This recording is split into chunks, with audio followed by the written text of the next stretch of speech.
السلام عليكم ورحمة الله وبركاته. أصحابتك وحرن جنال كمركز السود واضح أدي هذا وما تستهين ما أنت وثلاثة وأنا سجالي طبعا كبيشة سديدات أغسطس سنة كلابدا كون هي شن يلا باتنك وقال كان محاربين أن ذكول وذا ولا بطلبات كهر وحندين شيء إن حل بانادي الديمقراطية ها كعرارين قبل كتاكسيس كدي مركي قدوميها قبل كاسي وكل نقاس يسوي si shan degmo oo xildhibaano looga soo doorto Congress-ka Mareykanka oo dimuqraadiya Republican loogu bedelo iyagoo ka cararaya haddaba xildhibaanadii dimuqraadiga ah shalay ay dib ugu laabteen gobolka Texas laakiin mid kamid ah ayaa shalay gelinkii dambe waxa looga dhax tagay aqalka baarlamaanka ee gobolka oo xalay ay ku hoyatay sababtu maxay tahay kuwii kalena loo fasaxay iyadana xalay ay halkaas ugu hoyatay ilaa ay haddana weli ay ugu jirtaa gobolka California oo isaguna dhinaciisa bilaabay 5 degmo oo Republican laga soo dooran jiray in degmooyinkaasi dib loo calaameeyo isla markaana dimuqraadi laga dhigo isla markaana maadaama kuwa Texas ay diideen in iyaguna ay joojiyaan waan idin la wadaagaya Trump waxay tahay sababta ugu hanjabayo in uu joojinayo codadka marka doorashooyinka la gaaro dadku mailka ay ku diraan hadal uu ku yiri Putin markii jimcihii uu la kulmay ayaa wuxuu leeyahay waxaan bilaabayaa dhaqdhaqaaq lagu joojinayo codka dadka shacabku ay mailka ku dhiibtaan xilliyada doorashooyinka arintaasi oo dastuurka dawladda federaalka uusan wax awood ah u siinaynin laakiin gobolada Mareykanka uu awood u siinaya arintaasina waan idin la wadaagayaa balse marka hore sheegay xubno dimuqraadiyiin oo baarlamaanka gaar ahaan aqalka hoose ee gobolka Texas ka tirsanaa in saddexdii bishan ay isaga carareen gobolka Texas oo ay maciin bideen gobolada ay ka mid yihiin Illinois, New York iyo waliba Massachusetts oo dhamaantoodba gobolada dimuqraadi ah sababtu waxay tahay gudoomiyaha gobolkaasi Greg Abbott ayaa waxa uu ku baaqay kulan qaas ah oo horta marka hore looga hadlayay fatahaadihii dhibaatada dadka shacabka soo gaartay sidii loogu gurman lahaa 4tii bishii July ku dhuftay qaybo kamid ah gobolka Texas oo 100 qof dad ka badan ay ku dhinteen laakiin waxa ku dhex jiray dalab oo madaxweyne Trump u gudbiyay gudoomiyaha gobolka Texas oo ahaa 5 degmo oo 5 xubnood oo dimuqraadi ah aqalka wakiilada ee Congress-ka Mareykanka looga soo doorto in loo bedelo oo redistricting wax la yiraahdo lagu sameeyo oo hadda Republican laga soo doorto maadaama doorashooyinka xilliga sanadka 2026 ay Republicanku ka cabsi qabaan aqlabiyadda inay lumiyaan maadaama hadda aad la isugu dhow yahay oo 212 ay dimuqraadiyiintu haystaan 219 ay Republicanku haystaan marka cabsi ayaa jirta sidaas darteed ayaa waxa uu Trump doonayaa in shantaasi kursi oo dimuqraadiyiinta laga soo doorto oo kala ah degmooyinka 9aad 28aad 32aad 34aad iyo 35aad oo laga soo kala doorto degmada 9aad oo Al Green laga soo doorto degmada 28aad oo Henry Cuellar laga soo doorto iyo degmada 32aad oo Julia Johnson laga soo doorto iyo degmada 34aad oo Vicente Gonzalez laga soo doorto iyo degmada 35aad ay ugu dambaysa oo Greg Cesar laga soo doorto in Republican loo bedelo marka kulankan qaaska waxa uu bilowday dhamaadkii bishii July maanta ayuuna ku ekaa 30 maalmood ayaa sida sharciga kulanka qaaska oo gudoomiyaha gobolka uu ku baaqo uu socon kara marka maadaama ay hadda quorum ay heli waayeen intii kalfadhiga qaaska uu furnaa xubnaha Republicanka oo dimuqraadiyiinta 62 ay ka tageen shalay ayay dib ugu laabteen waxna way u socon waayeen xubnaha Republicanka maxaa yeelay quorum uma dhameystirna walow $500 maalin kasta la ganaaxaya oo lacag aad u fara badan ay bixin doonaan xubnahaasi dimuqraadiyiinta shalay markii ay soo laabteen isniinaheed isla markiiba xarunta aqalka baarlamaanka gaar ahaan aqalka wakiilada ayay toos u aadeen aqalka baarlamaanka gaar ahaan aqalka wakiilada ee gobolka Texas wuxuu ka kooban yahay 150 xubnood 62 waa dimuqraadi 88na waa Republican marka 100 xubnood waa inay joogaan si uu quorumku u buuxsamo 51 amaba ka badan hadii ay ka maqan yihiin quorumku ma dhameystirmi karo sidaas darteed marka ayaa waxa jirtay in shalay markii kalfadhiga ay tageen xubnaha dimuqraadiyiinta oo waliba sacab lagu soo dhaweeyay banaanka dad mudaharaadaal ay joogeen iyagoo waliba gacmahooda kor u taagayay ayaa waxa loo dhiibay waraaqaha inay saxiixaan marka ay baxayaan in askari oo ciidamada state police-ka ka tirsan in la daba dhigo gurigooda la tago inay cararaan mar kale ayaa laga baqaya haddana dib u soo celiyo waraaqdaas waxa ku qorneyd Department of Public Safety askari ka tirsan in xildhibaan kasta 62 xubnood oo dimuqraadiyiinta la daba dhigayo si looga ilaaliyo inay cararaan marka hal xildhibaanad oo la yiraahdo Nicole Collier ayaa diiday arintaas waraaqdaas inay saxiixdo 61dii kale waa ay saxiixeen oo guryahooda ayay aadeen iyadii marka waxa lagu xiray xaruntii aqalka wakiilada ayaa lagu qafulayba waa looga tegay keligeed sida aragtaan iyada ayaa dhex joogta kuraastii ka koobneed 150 ka badan oo aqalka wakiilada ay ku shirayeen xalay keligeed ayay ku hoyatay ilaa ay arbacada waxa ku qorneed waraaqda arbacada 10 subaxnimo in mid waliba askariga booliska soo wada uu keenayo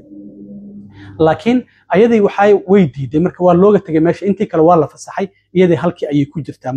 marka waxaa laga ilaalinayaa mar kale inay cararaan sidaas darteed ayaa loogu xiray aqalka wakiilada marka xaaladdu halkaasi ay maraysaa Texas aqalka wakiilada ee Congress-ka Mareykanka waxa ugu jirta 38 xubnood ayaa laga soo doortaa gobolka Texas 25 kamida waa Republican halkaasi marka waxa ku soo haraysa 13kii dimuqraadiga ahaa hadii hadda 5 ay hadana la haraan sidaasi waxa ay ku heli doonaan 30 Republicana dimuqraadiyiintana waxa u soo hari doonto oo kaliya 8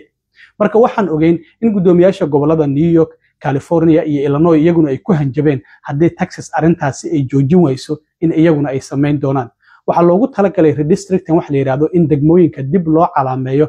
10kii sanaba mar waxa tirakoobka wadanka waxa uu ka dhacaa Mareykanka 10kii sanaba mar waxa la eega gobol waliba imise qof ayaa ka guurtay imise qof ayaa soo degtay shacabkoodii ma isdhimay marka hadda tirakoobkii ugu dambeeyay 2020 ayuu ahaa 2030 ayaa ugu soo xigay marka iyadoon la gaarin ayaa Texas arintan ay bilaabeen Soomaaliya gobolada dimuqraadiyiintana waxay leeyihiin inaguna waan sameynayna hadda gudoomiyaha gobolka California waaba ay soo bandhigayba toddobaadkan 5 degmo oo Republicana in dimuqraadiyiin hadana blue loo bedelo marka waxa 5taasi degmo ay kala yihiin degmada 22aad oo laga soo doorto David Valadeo degmada 48aad oo laga soo doorto Darrell Issa degmada 1aad oo laga soo doorto Doug Lamalfa degmada 3aad oo laga soo doorto Kevin Kyler iyo degmada 4aad oo laga soo doorto Ken Calvert 5taasi degmo ayaa waxay doonayaan dimuqraadiyiintu oo Republican laga soo dooranay in iyaguna ay dimuqraadi ka dhigaan marka Texas haday 5 la yimaadaan inaguna 5 ayaan la imaanay marka waxba isma bedelin waa jugjug meeshaadii joog ay taagan yihiin gudoomiyaha gobolka California Gavin Newsom waxa uu yiri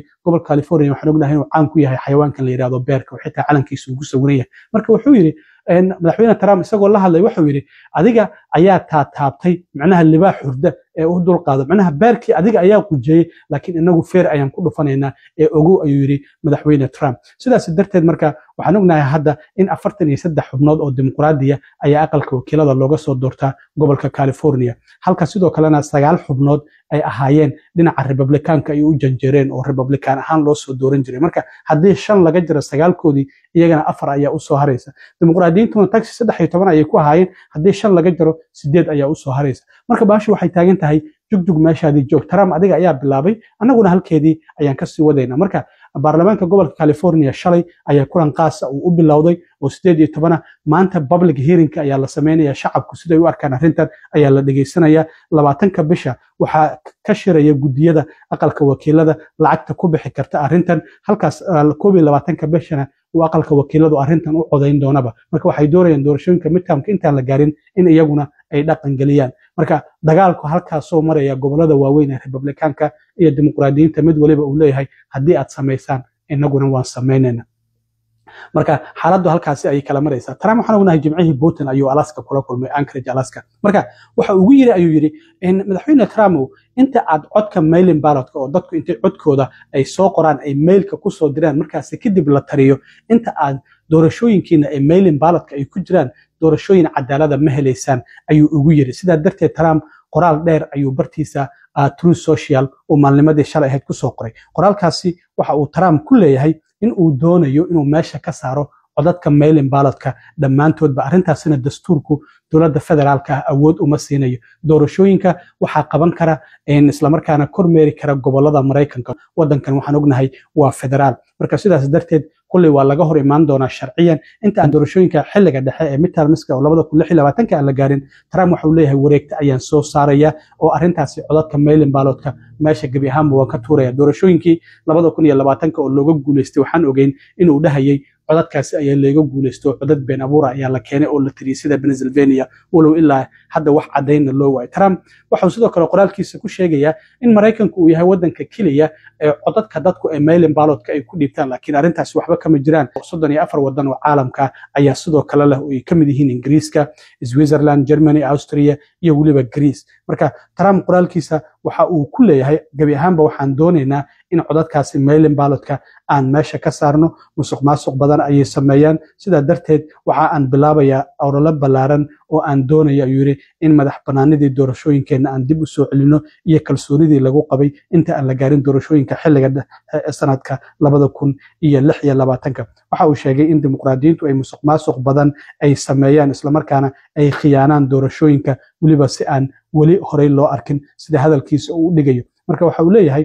dowladda federaalku waa in ay matashaa madaxweynaha islamarkaana sidoo kale iyo weliba arrin midda u wanaagsan wadanka waxaana uu sheegay in kuwan dhinaca bidixda u jarjeera ay iyagu taageersan yihiin siyaasadaha xadka iska furan in raggu ciyaaraha haweenka ay ciyaaraan iyo weliba dadkan isbedela ee transgenderka sida darteed ayaa waxa uu leeyahay ma doonayno in